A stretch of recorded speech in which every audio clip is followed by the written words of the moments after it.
Greetings, friends. This is Dr. Joseph Bryant Jr., the Executive Director of the Rainbow Push Coalition West Coast Silicon Valley Bay Area office. And all I can say is, wow, what an amazing 8th annual PUSHTECH Diversity, Equity, and Inclusion Conference we had last week. We are so grateful for the incredible vision of Reverend Jesse Lewis Jackson and how he was able to navigate opening doors, providing pipelines and access to opportunity in Silicon Valley. And we are standing on his shoulders. We are building in his honor, and we are continuing to see impact because of his voice and vision for the Valley.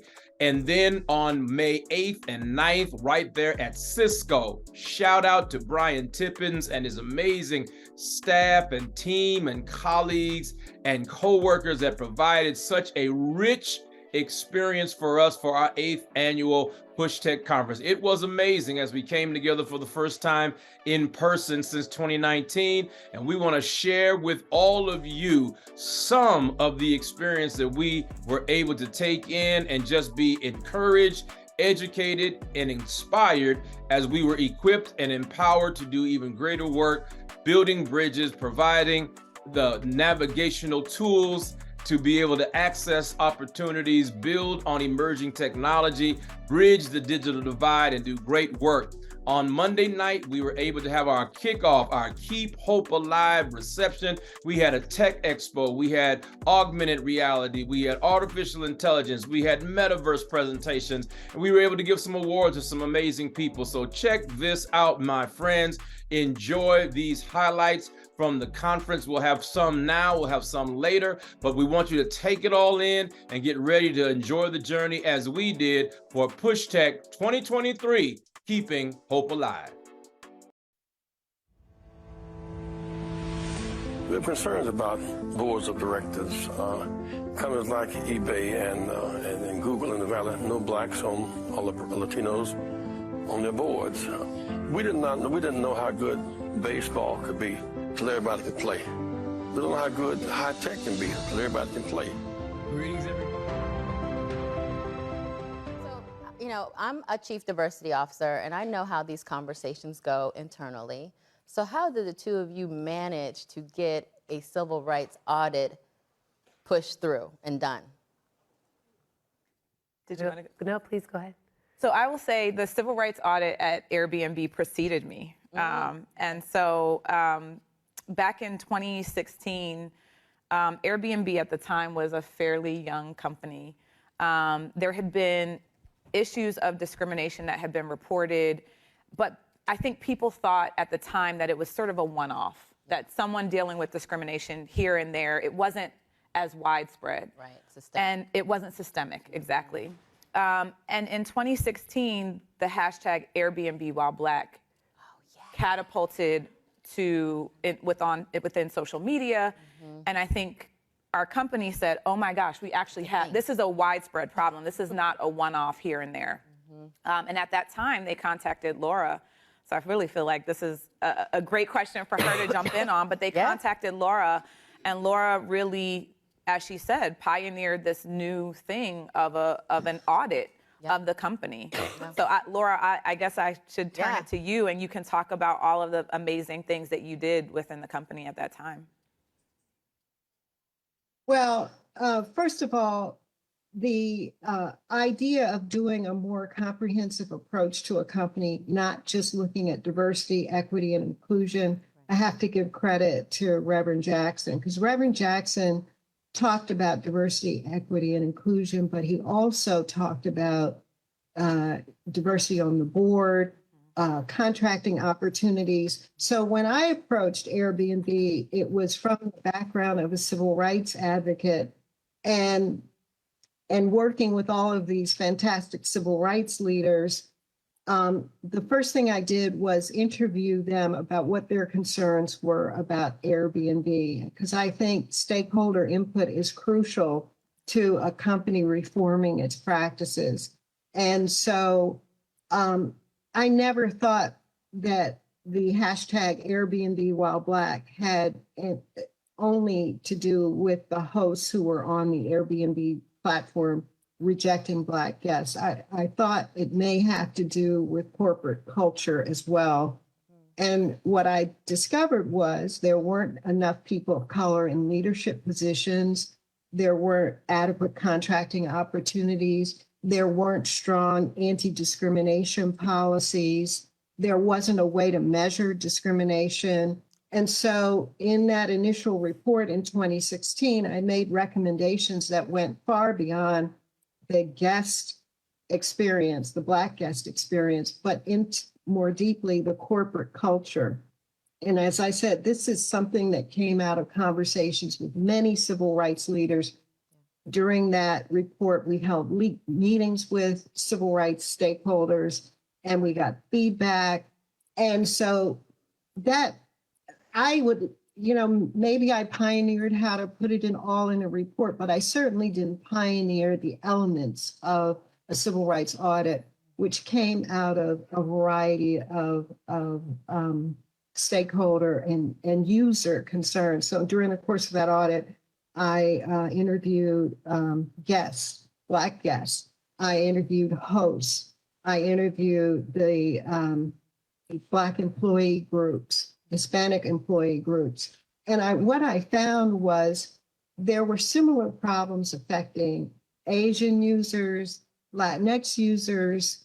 And so really what started out as a racial justice issue was more broadly a concern of people with disabilities, for example, who didn't feel like they could access the platform equally or fairly and felt that they faced discrimination. So this was really an organic process, and the civil rights groups liked it, and they liked the outcomes. They liked their interaction with Airbnb leaders. And I have to give credit to Airbnb leaders who I think embody a philosophy of inclusion and also social responsibility. So they were anxious to fix this problem. So this wasn't something that I had to foist on them. They were receptive. And so because of that Airbnb experience, when Facebook started to have its issues and concerns, the civil rights groups recommended that I conduct the Facebook civil rights audit. And I'll throw it over to Ruchika for how that all got started. Yeah. Okay. This is so fun because you read about things, or I might see you speak, but it's fun to be on the same panel because we're very different products. We offer very different products and services, but it sounds like, a lot of similarities. Laura talked about how a lot of it was very organic, and I guess it helps that we had the same person overseeing our audit. But it does seem like there's some core components and elements that are similar across both audits. The way ours came to be, I think actually similar again to what Janae said. I was at the company, but the issues that would come up, if it was a content policy issue, somebody posted something drawing attention to racism and discrimination, they had been called something awful, we took it down. And so we would look at these issues one by one by one, and we didn't really look at the system holistically. And our technology was much more nascent. The video was only introduced to Facebook in 2014, so all of this was still new at the time that the calls for the audit were starting. But it was that we were looking at things in a one-off way, and civil rights groups were urging us to look more broadly.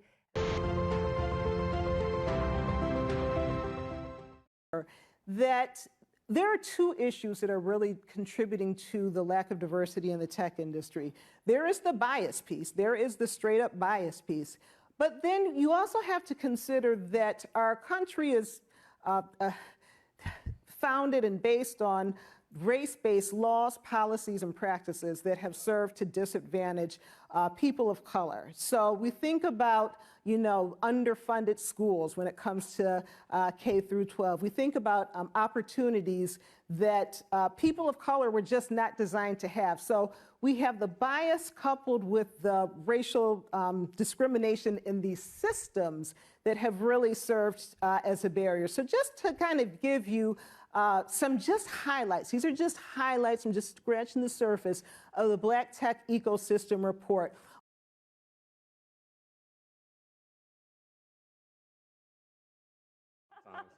So it's been a great couple of days of discussion and fellowship. I was telling the family that it's like bringing the family to our home, which is always so much fun.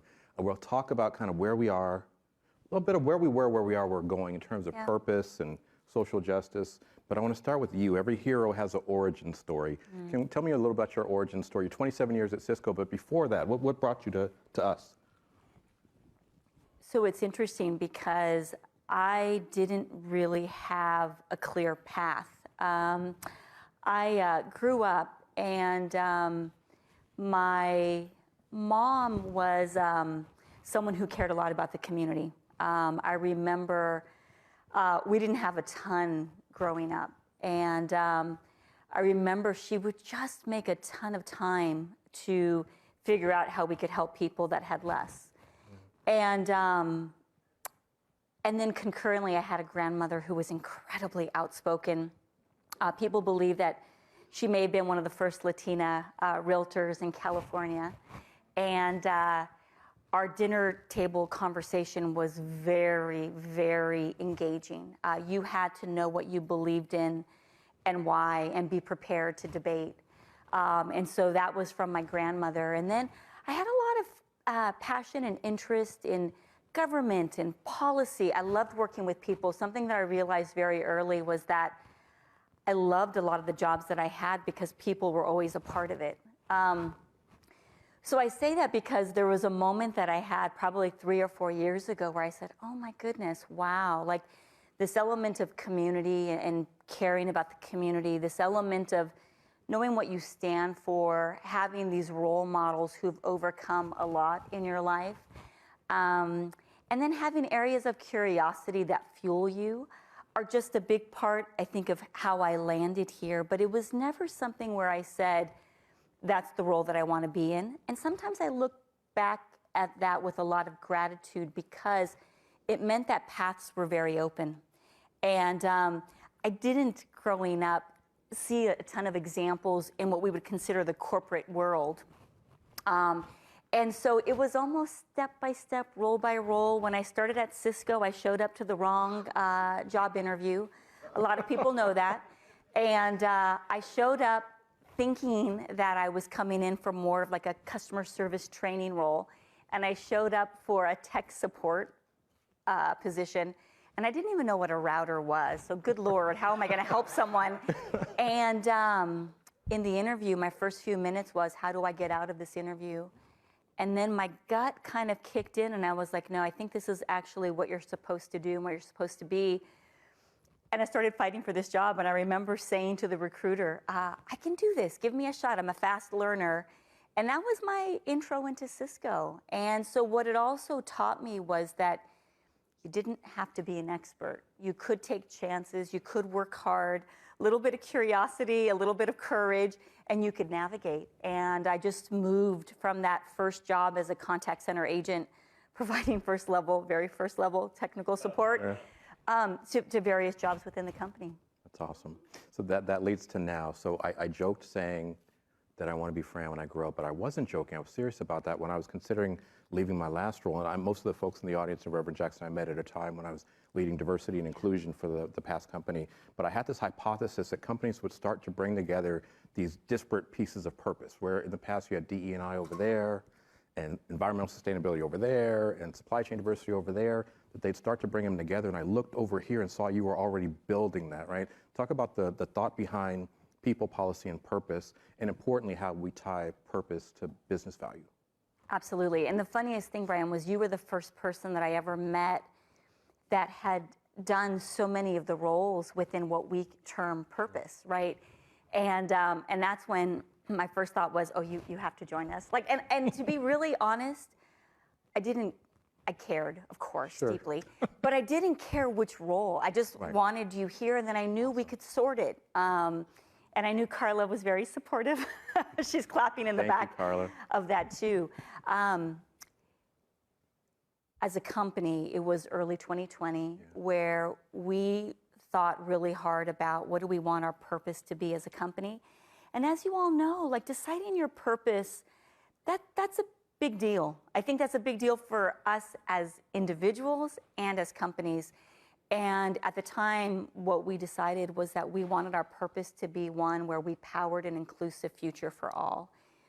And the digital divide was really significant on our mind at that time. And so with that as the backdrop, what we could see was that starting with the base of your people and starting with focus on communities, you could truly start to impact an inclusive future. And then when you start to bring in this concept of digital skills, both for your people, but for the communities, that's enabler. That's a huge enabler. And then you start to look at, hey, what's the policy that allows us to have greater impact around the world? And then what you start to realize is that not only are these the right things to do, they're really good for business, right? And so when we started to understand that, then bringing in an area around digital acceleration became really important, because what we were able to demonstrate is that we could take something like providing people with access to healthcare or to education, and we could do right by communities, and we could do right by the business. And next thing you know, these organizations started coming together, and then Brian, you know this, but Chuck feels like he was incredibly psychic, which I think he was. The other thing that he saw coming was the need to really intersect people and real estate. And that became really important when you then put the wrapper of sustainability around it as well. And so we could start to say, as a company, how do we create these sites that have an incredible experience and bigger purpose for our people while doing right by the planet, and then maybe create a use case that we could sell to our customers. And so that's how the elements came together. It was a bit of a bet that I think Chuck took, which was amazing. And I think as a result of that, I think we together work hard as a team to really take it to the next level as well. That's so powerful.